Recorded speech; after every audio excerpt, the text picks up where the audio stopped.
اگر آپ یہ جاننا چاہتے ہیں کہ آج سے 4000 سال پہلے موہنجودڑو کے لوگ کیسے رہتے تھے اور ان کا رہن سہن کیا تھا، ان کا خاتمہ کیسے ہوا اور ان کی تہذیب دنیا کی باقی تہذیبوں سے کیوں مختلف تھی، یہ سب جاننے کے لیے آج کی اس ویڈیو کو آخر تک لازمی دیکھیں۔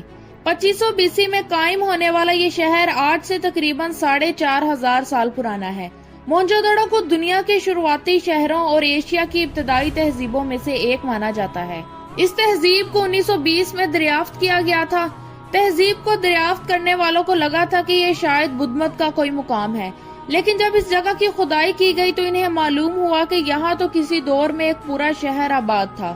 اس دریافت کے بعد اس علاقے کو موہنجودڑو کا نام دیا گیا، جس کا مطلب ہے موت کا ٹیلہ۔ ماہرین آثار قدیمہ کے مطابق اپنے عروج پر موہنجودڑو 40 سے 60 ہزار کی آبادی کا ایک شہر ہوا کرتا تھا۔ یہاں کے لوگوں کا ذریعہ معاش تجارت اور کاشتکاری تھا۔ اپنی ضروریات سے زیادہ اجناس پیدا کرنے کے علاوہ یہاں کے لوگ مجسمہ سازی میں بھی کافی مہارت رکھتے تھے۔ یہاں سے ملنے والے برتنوں اور مجسموں سے یہ بات بھی سامنے آئی ہے کہ موہنجودڑو کے لوگ مٹی اور پتھر کو اپنی ضروریات کے مطابق ڈھالنے کے علاوہ مختلف دھاتوں کو بھی اپنے مقاصد کے لیے استعمال کرتے تھے۔ مثال کے طور پر یہاں سے ملنے والے مجسموں میں کانسی کا یہ مجسمہ قابل ذکر ہے۔ اس مجسمے کو ڈانسنگ گرل کے نام سے بھی پہچانا جاتا ہے۔ اس مجسمے میں چوڑیوں کو باریکی سے تراشنا مجسمہ ساز کی مہارت کو ظاہر کرتا تھا۔ ماہرین کے مطابق اس مجسمے کو بنانے کے لیے لوسٹ ویسٹ کاسٹنگ کا استعمال کیا جاتا تھا، اور آج بھی مجسمہ کاروں نے جب کانسی کے مجسمے کی باریکیوں کو نمایاں کرنا ہو تو وہ اسی کا استعمال کرتے ہیں۔ موہنجودڑو کی ایک اور خاص بات اسے باقی تہذیبوں سے منفرد بناتی ہے۔ یہاں پر آپ کو کسی دیو کے مجسمے، محلات یا اہرام وغیرہ نظر نہیں آئیں گے، بلکہ یہاں کی تمام عمارات مکمل منصوبہ بندی سے تیار کی گئی ہیں۔ آخر ایسا کیا ہوا کہ اس شہر کا نام و نشان مٹ گیا اور یہاں کے لوگ زمین میں دفن ہو گئے؟ اس شہر میں زیادہ تر عمارت کی تعمیر بھٹی میں پکی ہوئی اینٹوں سے ہوئی ہے، جو کہ وادی سندھ کی تہذیبوں کا ایک خاصہ ہے۔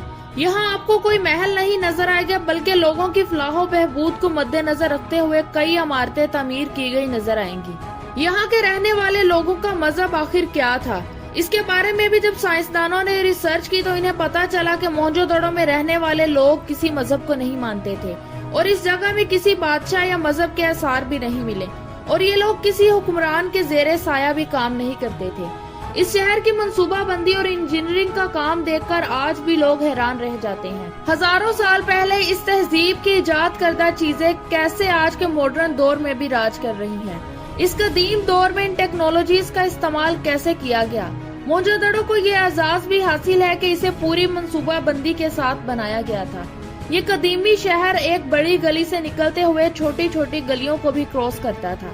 آج بھی ان گلیوں کو دیکھا جائے تو پتہ چلتا ہے کہ اس شہر کو ترتیب کے ساتھ ہی بنایا گیا تھا۔ ان گلیوں میں پکی ہوئی اینٹوں سے بنے ہوئے گھروں میں بیت الخلاء اور کنویں کے ذریعے صاف پانی کی سہولت بھی موجود تھی۔ اس کے علاوہ مکانوں سے زیر زمین پانی کو نکالنے کے لیے جو نالیاں بنائی گئی تھی وہ ہزاروں سالوں کے بعد ویسی کی ویسی ہی موجود تھی۔ اس شہر کے ساتھ سب سے بڑا ثانیہ یہ ہوا کہ اس شہر سے ملنے والی تمام چیزیں، مثلاً مہرے، مجسمے، مٹی کے برتن اور دیواروں پر لکھی گئی تحریروں کو آج تک کوئی نہ پڑھ سکا، جس کے ساتھ بہت سارے راز مٹی کے ساتھ دفن ہوتے ہوئے بھی نظر آتے ہیں۔ یہاں کی پراسرار تحریروں کو سمجھنا بہت مشکل تھا۔ بڑے بڑے ماہرین بھی اسے سمجھنے میں ناکام ہوئے ہیں۔ ان سب کے باوجود بھی ماہرین کو آثار قدیمہ پر نظر رکھے ہوئے ہیں کہ شاید کوئی وقت ہے جب اس پراسرار شہر کے راز دنیا کے سامنے کھل جائیں۔ آج کے دور کی طرح موہنجودڑو میں بھی مرد اور خواتین زیور پہنا کرتے تھے، جبکہ عورتیں منگوں کے ہار، چاندی یا سونے کی چوڑیاں اور پازیب بھی پہنا کرتی تھی۔ اس کے علاوہ کچھ مجسموں میں عورتوں کو کوہنی سے لے کر کندھوں تک چوڑیاں پہنے بھی دیکھا گیا ہے۔ اس سے یہ ظاہر ہوتا ہے کہ اس زمانے میں بھی چوڑیوں کا رواج عام تھا۔ قدیم زمانے میں دستور تھا کہ لوگ جب کہیں باہر جاتے تھے تو وہ دروازوں کو باہر سے مہر لگاتے تھے، اور ہر ایک مہر پر دیوتا کی شکل بھی بنی ہوتی تھی۔ ان کا عقیدہ ہوتا تھا کہ گویا یہ دیوتا ان کے گھر کی رکھوالی کرتا ہے اور ان کی ملکیت کو کوئی بھی ہاتھ نہیں لگا سکتا۔ اسی لیے موہنجودڑو کے لوگوں کا بھی یہی دستور تھا۔ موہنجودڑو میں ملنے والی مہروں پر جانوروں کے اشکال کے علاوہ نامعلوم زبان میں کچھ الفاظ بھی لکھے ہوئے ملے ہیں، جس کو آج تک کوئی نہ پڑھ سکا۔ اس کے علاوہ یہ بھی خیال کیا جاتا ہے کہ اس زبان کو آئندہ بھی کوئی نہیں سمجھ سکے گا۔